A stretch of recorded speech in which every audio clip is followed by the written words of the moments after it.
நம்ம என்ன முன்னோக்கி செல்ல வேண்டும் என்று சொல்லி நம்ம பார்க்குறோம். அப்போ அது அப்படி, ஆனால் அது வந்து அவ்வளோ சந்தோஷமா என்னமா போகுமா? அப்போ நம்முடைய வாழ்க்கையில நிறைய நேரத்தில் புயல் அடிக்குது, அப்புறம் துக்கம் அப்படிங்கிற புயல் வருது, சோதனைன்ற புயல் வருது.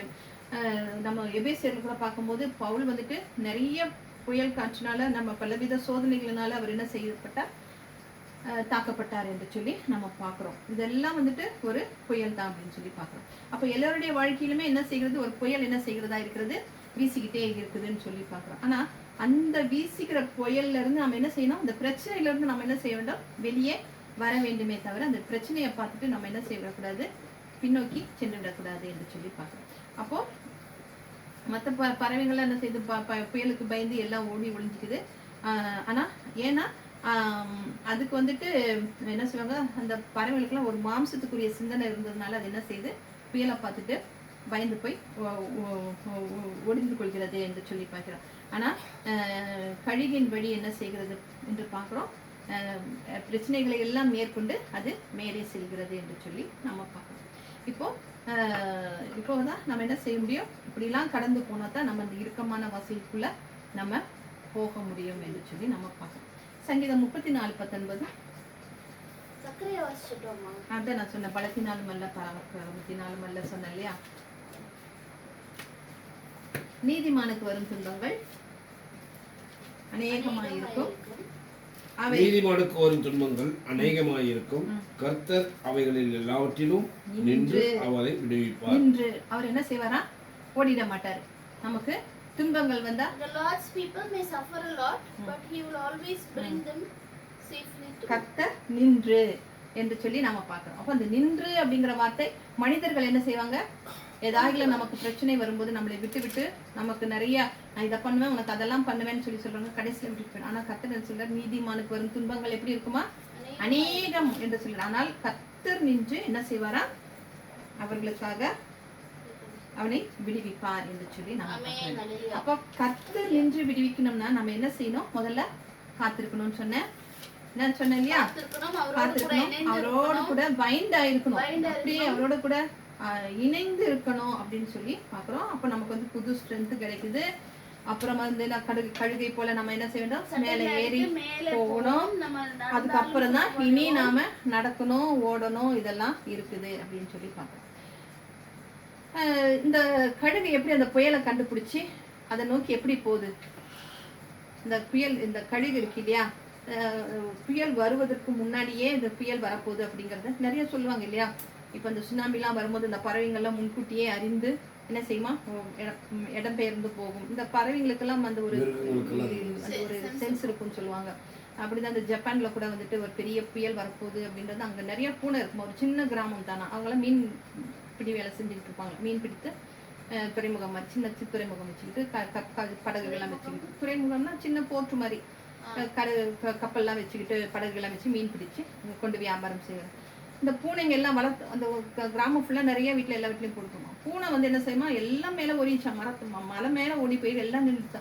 இவங்கெல்லாம் என்ன ஆச்சரியமா, இது என்ன திடீர்னு எல்லாம் மேல போயிடுச்சு என்னன்னு சொல்லி தெரியல, சரி ஏதோ நடக்க போகுது போல இருக்குன்னு அந்த கிராமத்துல இருந்தவங்க எல்லாம் போட்டபடி இவங்களும் என்ன செய்வாங்க, எல்லாம் மலை மேல ஏறி போய் நின்றுட்டாங்க. கொஞ்ச நேரத்துல பார்த்தா அவ்வளோ பெரிய சுனாமி மாதிரி வந்து ஜப்பான்ல தான், ஏன்னா அங்கதான் அடிக்கடி சுனாமி வருது, வந்து எல்லா வீடு அவங்களுடைய தொழிலுக்கு வைத்திருந்த படகுகள் போட்டு எல்லாம் நாசமாய் எல்லாமே போயிடுச்சு. ஆனா ஒரு மனித உயிரினம் கூட சேதமடையவில்லை என்று சொல்லி பார்க்கிறோம். அதனாலதான் இந்த கடைகள் எல்லாம் பார்த்தீங்கன்னா ஒரு பூனை இப்படி உட்காந்துருக்கும் பார்த்தியா, அதனாலதான் அவங்க அந்த பூனை தான் அவங்களோட உயிரை காப்பாற்றியது என்று சொல்லி அந்த பூனையை தான் அவங்க என்ன செய்வாங்க, இந்த கடைகளில் எல்லாம் பார்த்தீங்கன்னா இப்படி அடி பார்த்துருக்கோம் இல்லையா, அந்த கை இப்படி ஆடிக்கிட்டே இருக்கும் இல்லையா, அதை வச்சு அவங்க அந்த பூனை தான் எங்களை காப்பாற்றியது அப்படின்னு சொல்லி. அப்போ அந்த மாதிரி அதுங்களுக்கு என்ன செய்யுமா, ஒரு சென்ஸ் இருக்கும் அப்படின்னு சொல்லி சொல்லுவாங்க. அப்போ யாக்கோப்பு 1:2 James. My friends, be glad even if you have lot of trouble. You know that you learn to endure by having your faith tested. But you must learn to endure everything so that you will be completely mature and not lacking in anything. என் சகோதரரே, நீங்கள் பலவிதமான சோதனைகளில் அகப்படும் போது உங்கள் விசுவாசத்தின் பரீட்சையானது பொறுமையை உண்டாக்கும் என்று அறிந்து அதை மிகுந்த சந்தோஷமாக எண்ணுங்கள். நீங்கள் ஒன்றிலும் குறைவில்லாராயிராமல் பூரணராயும் நிறைவுள்ளவர்களாயும் இருக்கும்படி பொறுமையானது பூரண மகிமை செய்யக்கூடியது என்று சொல்லி பார்க்கிறோம். அப்போ அந்த என்ன சொல்கிறாரு, பலவித சோதனைன்னு சொன்னாலே என்ன, புயல்கள் என்று சொல்லி ஒவ்வொருடைய வாழ்க்கையில் வருகிற புயல்கள் என்று சொல்லி பார்க்கிறோம். அப்போ அது என்ன சொல்கிறாரு, உங்களுடைய விசுவாசத்தின் பரீட்சையானது என்ன உண்டாக்குமா, பொறுமை இருக்கான்னு சொல்லி இந்த காலத்துல கேட்டோம்னா ரொம்பவும் அரிதான காரியம் என்று சொல்லி நம்ம பார்க்கிறோம். பொறுமைங்கிறதே மனிதர்களுக்கு இல்லவே இல்லை அப்படின்னு சொல்லி எல்லாமே வந்துட்டு எப்படி இப்படின்றதுக்குள்ள ஆகிவிட்டது என்று சொல்லி பார்க்கிறோம். அப்போ அதை அறிந்து அவர் என்ன சொல்கிறாரு, மிகுந்த சந்தோஷமாக எண்ணுங்கள் என்று சொல்கிறார். சந்தோஷம் அப்படிங்கிறதுக்கும் மிகுந்த சந்தோஷம் அப்படிங்கிறதுக்கும் என்ன வித்தியாசம்னா, இது சந்தோஷம், மிகுந்த சந்தோஷம்னா எக்ஸ்ட்ரா சந்தோஷம் அப்படின்னு சொல்லி நாம பார்க்கிறோம். அப்போ என்ன சொல்கிறார் அப்படின்னு சொல்லி பார்த்தோம்னா, புயல் வரும்போது அதை பயன்படுத்திக்கோங்க. பலவித சோதனைகள்லாம் வரும்போது நீங்க என்ன சொல்கிறாரு, பலவித சோதனைகளில் நீங்கள் அகப்படும் போது உங்கள் விசுவாசத்தின் பரீட்சையானது கர்த்தரோடு நம்ம இணைந்திருக்கும் போதுதான் அந்த விசுவாசம் கர்த்தருக்குள்ள அவர் கைவிட மாட்டாரு, நான் அவரோடு கூட இருக்கிறேன், அவர் என்னை என்ன செய்திருக்கிறார், என் கூடவே இருக்கிறார் அப்படின்னு இருக்கும்போது நம்ம அவர் என்ன செய்கிறவராக இருக்கிறார், அந்த பொறுமையை அவர் கற்றுத்தருகிறவராக இருக்கிறார் என்று சொல்லி இன்னும் கூட கர்த்தராகிய இயேசு கிறிஸ்து அவர் பொறுமையாக யாருக்காக காத்துக்கொண்டிருக்கிறார், மனவாட்டியாகிய சபைக்காக கற்றுக்கொண்டிருக்கிறார் என்று சொல்லி எத்தனையோ வருடங்கள் நம்ம பார்க்கிறோம் இல்லையா. அவர் இன்னமும் எப்படி இருக்கிறாரா, பொறுமையா இருக்கிறாரா. மனிதர்கள் எப்படியாக இருக்கிறார்கள், பொறுமையற்றவர்களாக இருக்கிறார்கள் என்று சொல்லி பார்க்கிறோம். அதே தான் யாக்கோபு 1:4 பார்த்தோம். நீங்கள் ஒன்றுக்கும் குறைவுள்ளவர்களாக இராமல் ஒன்னுத்துக்குமே பூரணராயும்.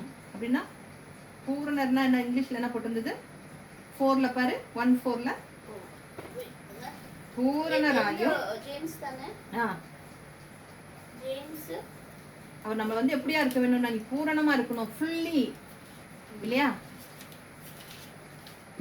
உங்களில் ஒருவன் ஞானத்தில் குறைவுள்ளவனாய் இருந்தால் யாவருக்கும் சம்பூர்ணமாய் கொடுக்கிற ஒருவரையும் கடிந்து கொள்ளாதவருமாகிய தேவனிடத்தில். அதில் 4ல நீங்கள் ஒன்றிலும் குறைவுள்ளவர்களாயிராமல் நீங்கள் ஒன்றிலும் குறைவுள்ளவர்களும் பூரணராயும் நிறைவுள்ளவர்களாயும் இருக்கும்படி பொறுமையானது பூரண கிரியை செய்யணும். இங்கிலீஷ்ல என்ன போட்டிருக்கு, 4 You will be completely matured என்று சொல்லி நம்ம பார்க்கிறோம். அப்ப அவர் என்ன சொல்கிறாரு, நீங்க அப்படி இருக்கணும்னா நீங்க முதல்ல என்ன இருக்கணும், நம்ம நடத்தையில என்ன இருக்கணும், பொறுமை இருக்கணும்ன்றாரு. நம்ம கிட்ட ஒரு இம்மி அளவு கூட இப்பெல்லாம் என்ன இல்லை, பொறுமை அப்படிங்கிறது இல்லை. ஒரு சோதனை வரும்போது பொறுமையோடு நம்ம இருக்கும்போது தான் நம்ம என்ன பண்ண முடியும், கழுகு போல அந்த புயலை நோக்கி நம்ம என்ன செய்ய முடியும், போகும்போது நமக்கு மேலே செல்ல முடியும் என்று சொல்லி. இதெல்லாம் தான் எதனுடைய வழிகள், கழுகின் வழிகள் என்று சொல்லி நாம பார்க்கிறோம். 2 கொரிந்தியர் 12:10. Yes, I am glad to be weak or insulted or mistreated or to have troubles and suffering. If it is for Christ, because when I am weak, I am strong. அந்தபடி நான் பலவீனமாய் இருக்கும் போதே பலமுள்ளவனாய் இருக்கிறேன். ஆகையால் கிறிஸ்துவின் நிமித்தம் எனக்கு வரும் பலவீனங்களிலும் நிந்தைகளிலும் நெருக்கங்களிலும் துன்பங்களிலும் இறுக்கங்களிலும் நான் பிரியப்படுகிறேன் என்று சொல்லி பவுல் எழுதுகிறதை நாம பார்க்கிறோம். அப்போ நம்ம பலவீனமா இருக்கும் போது, நம்ம கர்த்தரோடு இணைந்திருக்கும் போது, கர்த்தருக்காக காத்திருக்கும் போது அவர் நமக்கு என்ன செய்கிறார், அந்த பலவீனத்துல நமக்கு எதை தருகிறார், புது பலனை தரும் பொழுது நமக்கு என்ன செய்கிறாரு, தைரியத்தை தராரு, திடமனதை தருகிறாரு. கழுகை போல புயல் என்னும் சோதனையை பொறுமையோடு கடக்கும் போது நம்மை என்ன செய்கிறார், கழுகை போல மேலே எழும்ப செய்கிறார் என்று சொல்லி பார்க்கிறோம். இப்போ நம்ம புயல்னு சொல்லி பார்க்கும்போது அந்த புயலுக்கு கீழே என்ன இருக்கும், கீழே வந்துட்டு சத்தம் இருக்கும், இருட்டு இருக்கும், குழப்பம் இருக்கும். நம்ம வந்து இந்த ராத்திரி நேரத்தை அந்த புயல் எல்லாம் வீசும்போது ஒரு மாதிரி சத்தம் பயங்கரமா கேட்கும். அது கேட்கும் போதே நமக்கு பெரியவங்க கூட என்ன செய்வாங்க, பயப்படுவாங்க. அந்த அளவுக்கு ஒரு மாதிரி சத்தம் இருக்குமா. இன்னும் இந்த கடலுக்கு அதாவது நம்ம இதெல்லாம் ரெசிடென்ஸ்லாம் இருக்கிற இடத்துலயே அப்படி சத்தம்னா, அந்த கடல் எல்லாம் போய் பார்க்கும்போது, நடுக்கடல் எல்லாம் போகும்போது புயல் வரும் இல்லையா, அவ்வளோ பயங்கர ஆரவாரமா பயங்கர சத்தம் கேட்குமா. அங்க மீனவர்களுக்கு எல்லாமே அவ்வளோ ஒரு பயம் வருமா. அப்போ அந்த புயலுக்குள்ள என்ன இருக்குது, இருட்டு இருக்குது, குழப்பம் இருக்கு, சத்தம் இருக்கு, இதெல்லாம் இருக்குன்னு சொல்லி பார்க்கிறோம். ஆனா மேல எப்படி இருக்கணும், அந்த புயலுக்கு மேல எப்படி இருக்குமா, வெளிச்சமா இருக்கும் அப்படின்னு சொல்லி பார்க்கிறோம். அது போலதான் நம்முடைய வாழ்க்கையிலும் நம்ம என்ன செய்யறோம், நமக்கு அதிகமான கிளாரிட்டி நமக்கு வாழ்க்கையில இருக்கணும். எப்போ இந்த குழப்பம், இருட்டு, இந்த சத்தம் இது எல்லாத்தையும் விட்டு நம்ம என்ன செய்ய வேண்டுமா, பூமிக்குரியவைகளை அல்ல, சத்தம் கொலைச்சேர்ல சொல்கிறாரு 3:2 பூமிக்குரியவைகளை அல்ல, நீங்க மேலானவைகளை பாருங்க. அதை பார்க்காம நீங்க கீழே இருக்கிறத பார்த்தீங்கன்னா தான் உங்களுக்கு என்ன செய்கிறது, புயலை போல இருட்டு சத்தம். இப்ப இருட்டான காரியங்கள், மக்களை கேடாக்கக்கூடிய காரியங்கள், குழப்பம், இதெல்லாம் தான் என்ன செய்கிறதா இருக்கிறது, காரியங்கள்லாம் இருக்கிறது. அப்போ இதையெல்லாம் நம்ம பார்க்காம மேலானவைகளை பார்க்கும்போது தான் நம்ம என்ன செய்ய மாட்டோம், ஓடினாலும் நம்ம நடந்தாலும் சோர்ந்து பார்க்க மாட்டோம், ஓடினாலும் நம்ம இலைப்படைய மாட்டோம். அப்போ மேலானவைனா மேல யார் இருக்கிறாரு, மேல யார் இருக்கார், தேவனை நாம் என்ன செய்ய வேண்டும், பார்க்க வேண்டும் என்று சொல்லி பார்க்கிறோம். ஏசாயா 26:3 படிக்க வேண்டாம். உம்மை உறுதியாய் பற்றி கொண்ட மனதை உடையவன் உண்மையே நம்பி இருக்கிறபடியால் நீர் அவனை என்ன செய்வாரா, பூரண சமாதானத்துடன் காத்துக் கொள்வார் என்று சொல்லி பார்க்கிறோம். அப்போ அவருக்கு எல்லா விதத்திலையும் நம்ம என்ன செய்ய வேண்டும், கீழ்ப்படிந்து நடக்க வேண்டும். அப்போ உறுதியாக பற்றி கொள்ளும் போது அவர் என்னத்தை தருகிறவராக இருக்கிறார், சமாதானத்தை தருகிறவராக இருக்கிறார் என்று சொல்லி வந்து பார்க்கிறோம். அப்போ உபத்திரவம் வந்தா முதல்ல என்ன வரும், பொறுமை வேணும், அதுக்கப்புறம் பரீட்சை இருக்கு, நம்பிக்கை இருக்கு.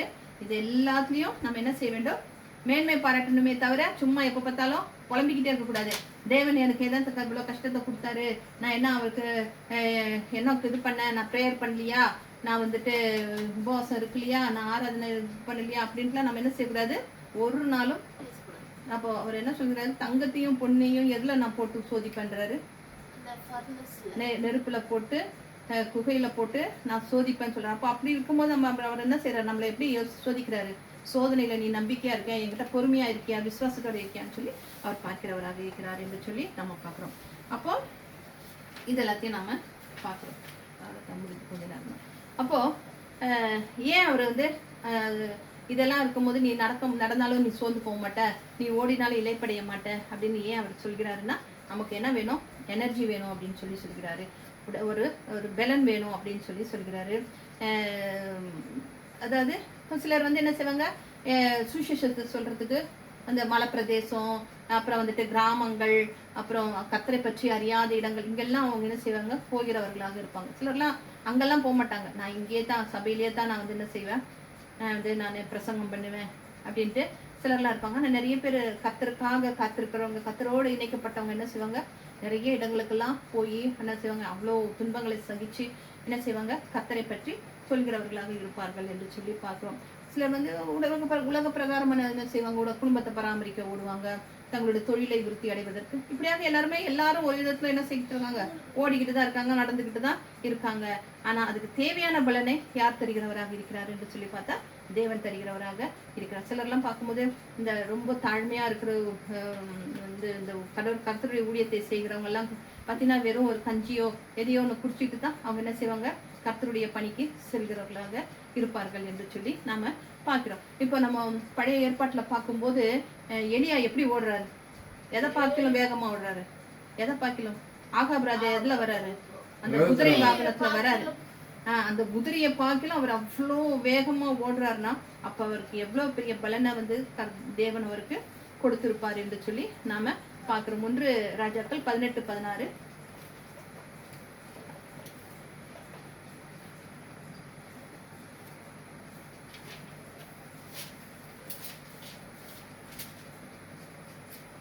Obadiah left and told Ahab where to find Elijah. Ahab went to meet Elijah, and when he saw him, Ahab shouted, "There you are, the biggest troublemaker in Israel." Ada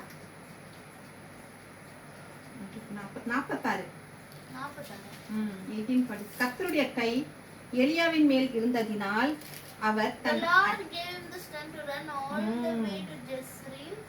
Ahab followed him. அவர் தன் அறையை கட்டிக்கொண்டு எஸ்ரேலுக்கு வருமட்டாக ஆகாபுக்கு முன்பாக ஓடினார்னா அப்ப அவர் அந்த காலத்திலேயே அவ்வளவு வயசுலயே அவர் என்ன செஞ்சிருக்கிறாரு, அவ்வளவு பலத்தோட அவர் ஓடி இருக்கிறார் என்று சொல்லி பார்க்கிறோம் இல்லையா. அப்போ அவர் என்ன செய்கிறவராக இருக்கிறார், குதிரையே வந்து யாருக்கு தோற்று போச்சான், எலியாவிடம் தோற்று போய்விட்டது என்று சொல்லி பார்க்கிறோம். அப்போ நடந்தாலும் அவர் என்ன சொல்றாரு, அவர் ஓடுறாரு இல்லையா, எலியா ராஜா ஓடுறாரு. அப்போ நடந்தாலும் சோர்வடைய மாட்டாங்க. ஏன்னு சொல்லி சொன்னோம்னா இந்த இறுக்கமான வாசல் வந்து என்ன செய்யறது, நான் சொல்றேன் ரொம்ப தூரத்துல இருக்குது அப்படின்னு சொல்லி பார்க்கிறோம். அப்போ நம்ம என்ன செய்யணும், ரொம்ப நாள் நடக்கணும், உடனே ஏதோ இன்னைக்கு இப்போ காலைல தொடங்கி நைட்டு போய் அதில் சேர்றது கிடையாது. நான் ரொம்ப காலங்கள் நம்ம என்ன செய்யணுமா, நம்ம நடக்கணுமா. அந்த இடுக்கமான வாசல் வழியாக நடக்கும்போது தான் நமக்கு என்ன வராது, சோர்வு வராது. நான் இஸ்ரவேல் மக்கள் எத்தனை வருடங்கள் கடந்து நடந்தார்கள் வனாந்திரத்துல? 40 வருஷம் அவங்க நடந்தாங்க. அவங்க கால் வீங்குச்சா, அவங்க துணி பழசாச்சா, ஆனாலும் அவங்கள என்ன செய்தாரு, அவரு நடத்தினார் என்று சொல்லி பார்க்குறோம். இப்போ இதெல்லாம் அந்த நடந்து போறாங்க இல்லையா, வேளாங்கண்ணிக்கெல்லாம் நடந்து போவாங்க. சிலர் சென்னையிலேருந்து அங்கே நடந்து போவாங்க, சிலர் அப்படி அந்த பக்கத்து சிலர் வந்துட்டு அவங்க ஊர்கிட்ட இருந்து அப்படியே நடந்து போகிறவங்களா இருப்பாங்க, சிலர் சென்னையிலேருந்து. அப்போ அவங்க நடக்கிறதுக்கு போகிறதுக்கு முன்னாடியே என்ன செய்வாங்க, ஒரு 2-3 மாதத்துக்கு நடந்து பழகுவாங்க. டக்குன்னு உடனே இங்கேருந்து நல்லா நடக்க முடியாது. அதாவது அந்த செருப்பு ஒன்று போட்டு அது போட்டுட்டு போகிற ஒரு செருப்பு ஒன்று வாங்கி வச்சுருப்பாங்க. அதாவது எந்த செருப்பாக அந்த புது செருப்புலாம் போட்டுட்டு போனோம்னா அது என்ன செய்யும், காலை கடிச்சிடும். அப்போ அவங்க என்ன பண்ணுவாங்க, இங்கேருந்து இந்த அடையாறில் ஒரு வேளாங்கண்ணி கோயில் இருக்குது பார்த்தியா, அங்கேருந்து எல்லாரும் இந்த சர்ச்சில் போகிறவங்களாம் ஒன்றா சேர்ந்து இப்படி போய் நடந்து பழகி அதுக்கப்புறம் தான் இவங்க என்ன செய்வாங்க, அந்த வேளாங்கண்ணி கோயிலுக்கு நடக்க பழகுவாங்க. அப்போ போகும்போது உடனே நடந்துக்கிட்டே போயிட்டு இருக்க மாட்டாங்க. எங்கேயாவது ஒரு இடத்துல போய் பிரேக் பண்ணி கொஞ்சம் நைட்டில் எங்கேயாவது ஒரு ஸ்கூலோ எங்கேயாவது ஒரு சத்திரத்துலையோ தங்கிட்டு திரும்பி. ஆனால் அவங்க காலெல்லாம் பார்த்தீங்கன்னா அப்படியே வீங்கி போயிருக்கும், செருப்பு கடிச்சு இருக்கும், நைட்டில் படுக்கும்போது பூச்சிகள் எல்லாம் கடிச்சிருக்கும். அப்படிலாம் அவங்க என்ன செய்கிறவர்களாக இருப்பாங்க, நடந்து போகிறவர்களாக. ஆனால் இவர் வந்து இஸ்ரவேல் ஜனங்கள் நடந்து போது அவங்க காலம் என்ன செய்யலையா, வீங்கவில்லை என்று சொல்லி நம்ம பார்க்குறோம். அவர்கள் உடமையோ செருப்போ ஒன்றுமே பழுத்தார்கள்னு. அப்போ எவ்வளோ பெரிய அதிசயம் இல்லையா, அவ்வளோ அதிசயத்தையே கண்டு அந்த இஸ்ரவேல் மக்கள் என்ன செஞ்சாங்க, முறுமுறுத்தார்கள் என்று சொல்லி பார்க்குறோம். அப்போ பிகாஸ் ஆஃப் காட்ஸ் ஸ்ட்ரென்த் அவங்க தான் எதால நடந்தாங்க, தேவன் தந்த அந்த பலனால தான் அவங்க அந்த இதில் நடந்தாங்க என்று சொல்லி பார்க்குறோம். அப்போ அதை கொண்டு தான் நம்ம என்ன செய்ய வேண்டும், அந்த பலத்தால் நம்ம கழுகை போல எழும்பி பறக்க வேண்டும் என்று சொல்லி நாம பார்க்குறோம். அப்போ கத்திற்கு காத்திருக்கிறவர்கள் புது பலன் அடைவாங்க, கழுகை போல எழும்புவாங்க.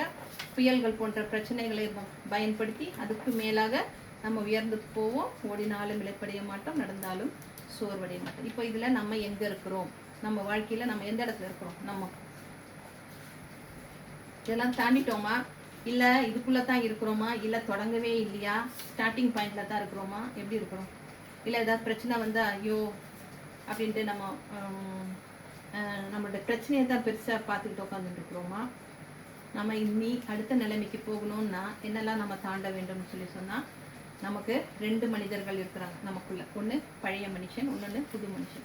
நம்ம என்ன செய்ய வேண்டும், பழைய மனிதனை கலைந்து, அந்த பழைய மனுஷன் தான் எப்போ பார்த்தாலும் எதாவது என்ன சொல்லிக்கிட்டே இருக்கும், இந்த பிரச்சனை அந்த பிரச்சனைன்னு என்ன செய்துகிட்டே இருக்க வேண்டும், சொல்லிக்கிட்டே இருந்து இந்த புது மனிதனை அவைத்து போடுகிறதாக இருக்கிறது என்று சொல்லி நாம் பார்க்கணும். அப்போது நம்ம என்ன செய்ய வேண்டும், இதுலேயே நம்ம என்ன செய்ய வேண்டும், அந்த பழைய மனிதனை நாம் என்ன செய்ய வேண்டும், கலைந்து போட வேண்டும் என்று சொல்லி நம்ம பார்க்கணும்.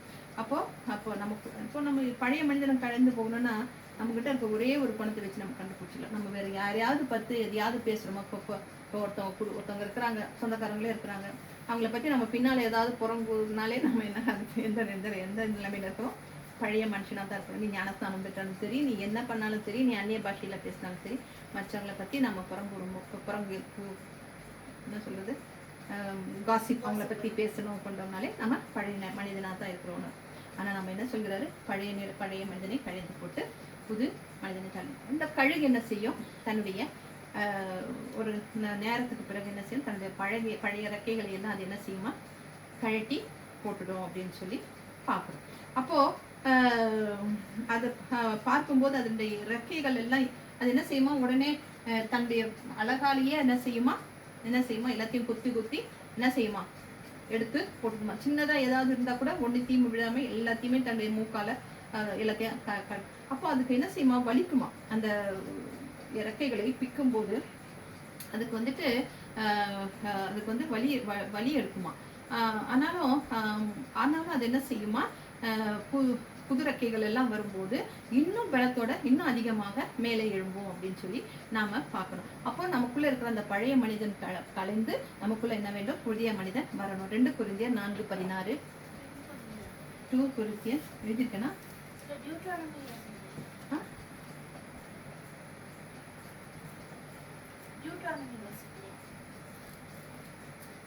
எங்கே விட்டுட்டேன், சரி, 2:4-16. We never give up. Our bodies are gradually dying, but we ourselves are being made stronger each day. ஆனபடியினாலே நாங்கள் சோர்ந்து போகிறது இல்லை. எங்கள் புறம்பான மனுஷனானது அழிந்தும் உள்ளான மனுஷனானது நாளுக்கு நாள் புதிதாக்கப்படுகிறதுமாக இருக்கிறது என்று சொல்லி யாரு பவுல் எழுதுகிறார். என்னுடைய நாங்கள் ஏன் சோர்ந்து போகுதில்லை, நாங்கள் ஏன்னா எங்களோட புறம்பான மனுஷனை நாங்களாம் என்ன செஞ்சோம், அழித்து போட்டு உள்ளான மனிதங்களை நாங்கள் என்ன செய்கிறோம், பலப்படுகிறோம் என்று சொல்லி பார்க்குறோம். அப்போ அந்த கழுகுடைய சிறகுகளும் கொட்டும் நேரம் அதுக்கு தான் நான் சொன்னேன் இல்லையா, அதுக்கு வலிக்கும் அப்படின்னு சொல்லி நம்ம பார்க்குறோம். அப்போது அது போல தான் நமக்கும் வந்துட்டு இந்த பழைய சுவாபங்கள் எல்லாம் நம்ம ஒவ்வொன்றா நம்ம என்ன செய்ய வேண்டும், விட்டுவிட வேண்டும் என்று சொல்லி பார்க்குறோம். அதே 2 கொரிந்தியர்ல 5:17 இப்படி இருக்க ஒருவன் கிறிஸ்துவுக்குள் இருந்தால் புது சிருஷ்டியாக இருக்கிறான், பழையவைகள் ஒழிந்து போயின எல்லாம் புதின. அப்போ நான் கர்த்தருக்குள்ள நம்ம இருக்கும்போது நம்ம எப்படி இருக்கிறோம், புது நியூலி பார்னா இருக்கிறோம், பழசெல்லாம் எப்படியா இருக்கிறது, ஒழிந்து போகிறது என்று சொல்லி நாம பார்க்கிறோம். அப்போ அப்படி இருக்கிறவங்க தான் என்ன செய்வார்கள், நீதியின வழியில நடப்பார்கள் என்று சொல்லி பார்க்கிறோம். அப்பதான் அவர் என்ன சொல்கிறாரு, சங்கீதம் 23:3 சொன்னது போல அவரை என் ஆத்துமாவை தேற்றி தம்முடைய நாமத்தின் நிமித்தம் என்னை நீதியின் பாதையில் நடத்துகிறார் என்று சொல்லி பார்க்கிறோம். அப்போ அவர் நம்முடைய ஸ்ட்ரென்த்தை என்ன பண்றாரு, ரெனியூ பண்ணுகிறார் என்று சொல்லி பார்க்கிறோம். ஏன் நம்ம புதிய வழியில நடக்கணும் அப்படின்னு சொல்லி அவர் சொல்கிறதை பார்க்கணும். அப்போ கழுகு என்ன செய்யும், எல்லாரும் சொல்றாங்க அது மேல போய் நின்றுக்கிட்டு அப்படியே எல்லாத்தையும் இதெல்லாம் இறங்கெல்லாம் உழுத்து போட்டு அப்படியே வயசானது போல ஆயிடும் அப்படின்னு சொல்லி நான் சொல்றேன். அது வந்துட்டு அந்த ஈகிள் வந்துட்டு வயசாகும் போது அதுக்கு வந்து இது 2 ஆப்ஷன் இருக்கு. ஒண்ணு அப்படியே சுத்து போயிடணும், இல்லைன்னா மலை உச்சியில போய் அதை தன்னைத்தானே பண்ணி தன்னுடைய மூக்கை வந்துட்டு அந்த கல்லை இடிச்சு இல்ல அது என்ன செய்யுமா, இல்ல அந்த மூக்கை வந்து அப்பப்போ சமயம் கிடைக்கும் போது அது தன்னுடைய மூக்கை அந்த அழகை வந்துட்டு சரி செய்து கொள்ளுமா, அப்பப்போ தீட்டி வைத்துக் கொள்ளுமா. அது அங்க கடைசியான நேரத்துல தான் அது மூக்கை இது பண்ணாதான் அடிக்கடி அது என்ன செய்யுமா, தனக்கு எங்கெல்லாம் சமயம் கிடைக்குதோ அங்கெல்லாம் போகும்போது அது என்ன செய்யுமா, தன்னுடைய மூக்கை வந்து ஷார்ப் பண்ணி வச்சுக்கோம் அப்படின்னு சொல்லி நம்ம பார்க்குறோம். ஆனால் நம்ம பார்க்கும்போது இப்போ சில இப்போ நம்ம கூட அந்த மீன்கள்லாம் பார்க்கும்போது அப்படியே குரூப்பாக போகுது, சில பறவைகள் எல்லாம் பார்த்தீங்கன்னா அப்படியே கூட்டமாக பறக்கும். ஆனால் கழுகு என்னைக்காவது பார்த்துருக்கோமா, கழுகு கூட்டமாக பார்த்துருக்கோமா, பறக்கும் ஒன்று ரெண்டு அப்படி ஒன்றா சேர்ந்து பறக்குமே தவிர முக்காசி நேரம் அது எப்படி பறக்கும், தனியா தான் சிங்கிளா பறக்கும், இல்லைன்னா 1-2 அப்படியே தான் இருக்கும். அப்போ அதே மாதிரி தான் நம்ம இந்த இறுக்கமான வாசல்ல வா நீங்களும் வாங்க நம்ம எல்லாருமே சேர்ந்து போலாம் அப்படின்லாம் ஒரு நாளும் போக முடியாது. எப்படி போக முடியும், தனியால, ஏன்னா அந்த வழி எப்படி இருக்கு, குறுகனான வழி, ஒருவர் மாத்திரம் தான் போக முடியும் என்று சொல்லி பாக்குறோம். அப்போ நம்மளுடைய ஃப்ரெண்டா இருக்கலாம், நம்மளுடைய ரிலேட்டிவ்ஸா இருக்கலாம், நம்மளுடைய கூட பிறந்தவங்களா இருக்கலாம், கணவரா இருக்கலாம், பிள்ளைகளா இருக்கலாம், யாருமே நம்ம கூட வர முடியாது. நம்ம தனியாகத்தான் என்ன செய்ய வேண்டும், அந்த வழியாக போக வேண்டும் என்று சொல்லி எப்படி அது தனியாக ஏன்னா அதுக்கு அந்த கழுகுக்கு வந்து தன்னுடைய அழகு ரொம்ப முக்கியம், அந்த மூக்கு. அதனால அது என்ன செய்யுமா, அப்பப்போ அது என்ன செய்யுமா, ஷார்பன் பண்ணி வச்சுக்கோம் அப்படின்னு சொல்லி பார்க்கலாம். அது போல அது என்ன செய்யலாம், அது போலதான் நம்மளும் என்ன செய்ய வேண்டும், தனியா எப்படி பருக்குதோ அது போல நம்ம இறுக்கமான வசூல்ல தனியா தான் நாம போகணும் அப்படின்னு சொல்லி நம்ம பார்க்கலாம். அப்போ ஏன்னா எல்லாராலையுமே அந்த வழியில நடந்து போய்விட முடியாது. யாரை அவர் முன்குறித்து தெரிந்தெடுத்தாரோ அவங்கள தான் அந்த பாதையில அவர் என்ன செய்கிறார், அடைத்து வந்திருக்கிறார் என்று சொல்லி பார்க்குறோம். இதில் பார்க்கும்போது பவுலை குறித்து பார்க்கும்பொழுது அவர் வந்துட்டு எத்தனையோ பேர் அவர் கூட வந்தாங்க. ஆனால் கடைசியில் எல்லாருமே என்ன செய்தார்கள், அவரை விட்டு போய்விட்டார்கள். அவருக்கு வந்துட்டு அவரை வந்துட்டு சபையில கொண்டு போய் நிறுத்தி அவரை வந்து தீர்ப்பிட போறாங்க, அவருக்கு என்ன தண்டனை கொடுக்க போறாங்கன்னு சொல்லி சொன்னா அவர் கூட இருந்தவங்க எல்லாமே என்ன செஞ்சாங்க, அவரை விட்டு போய்விட்டார்கள் என்று சொல்லி நம்ம பார்க்குறோம். 2 தீமோத்தேயு 4:17, 2 தீமோத்தி 4:17.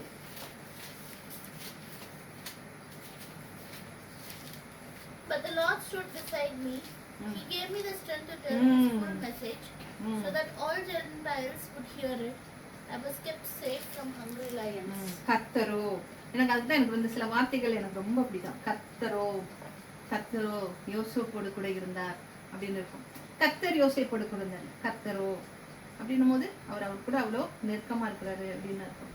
கர்த்தரோ எனக்கு துணையாக நின்று என்னாலே பிரசங்கம், அந்த இடத்துல நீ உன் பிரசங்கம் நிறைவேறணும், நீ வா அப்படின்னு சொல்லி அவர் என்ன செய்கிறாரு, உன்னை விட்டு எல்லாரும் போனாலும் பரவாயில்லை அப்படின்னு சொல்லி பிரசங்கம் நிறைவேறுகிறதற்காகவும் புறஜாதியார் எல்லாரும் கேட்கிறதற்காகவும் என்னை பயன்படுத்தினார். சிங்கத்தின் வாயிலிருந்தும் நான் என்ன செய்யப்பட்டேன், ரட்சிக்கப்பட்டேன் என்று சொல்லி நம்ம பார்க்கணும். இப்போ நம்ம பார்க்கும்போது இந்த பறவைகள் எல்லாம் என்ன செய்யும், இப்போ கழுகின் வழிகள் எல்லாம் நம்ம பார்த்துக்கிட்டே வரோம் இல்லையா.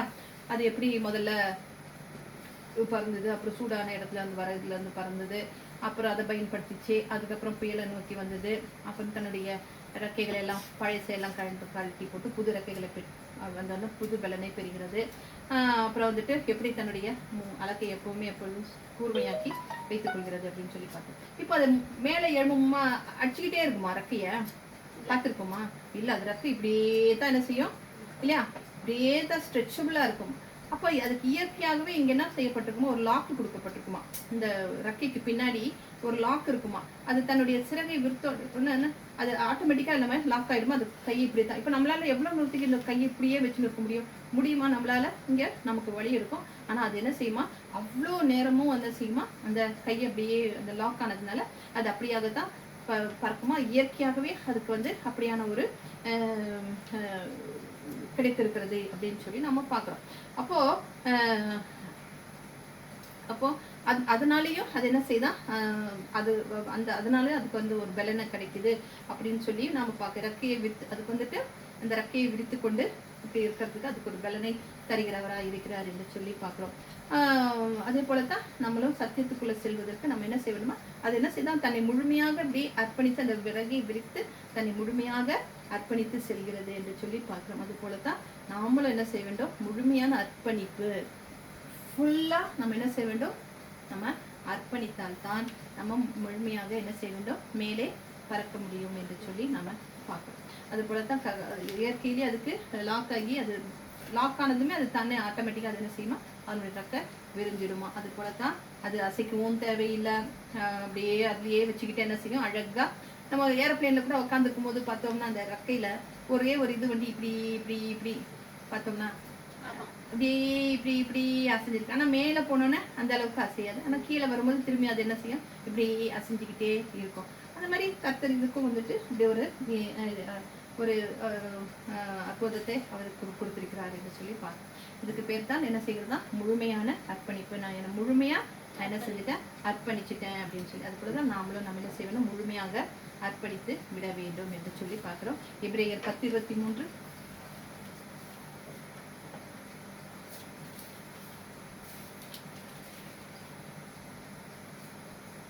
அல்லாமலும் நம்முடைய நம்பிக்கையை அறிக்கையிடுகின்றதில் அசைவில்லாமல் உறுதியாக இருக்கப்படுவோம், வாக்குத்தத்தம் பண்ணினவர் உண்மையுள்ளவராய் இருக்கிறாரே என்று சொல்லி நாம பார்க்கிறோம். அப்போ இது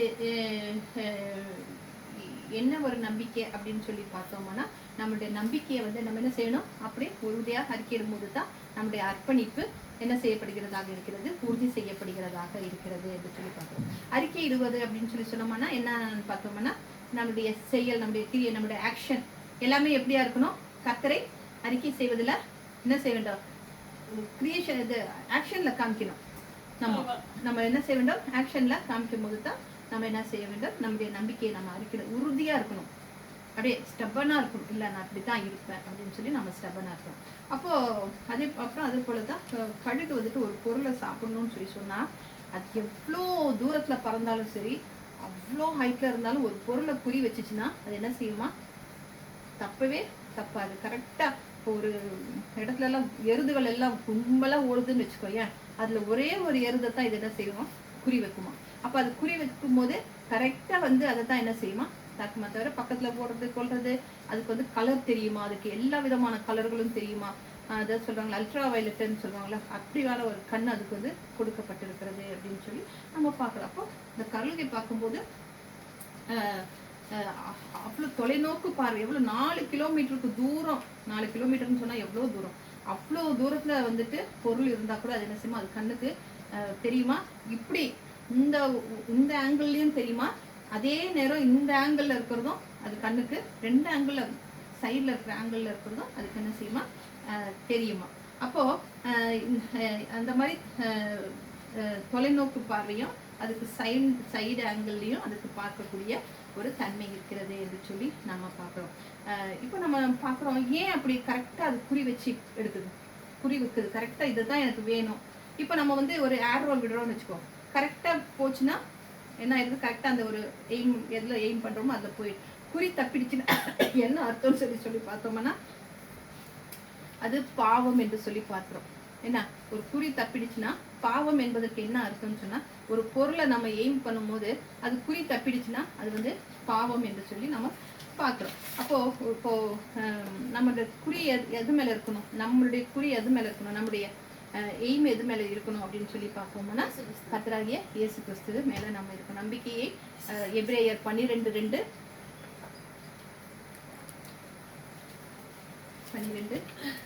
எபிரேயர் 12:2 We must keep our eyes on Jesus, who leads us and makes our faith complete.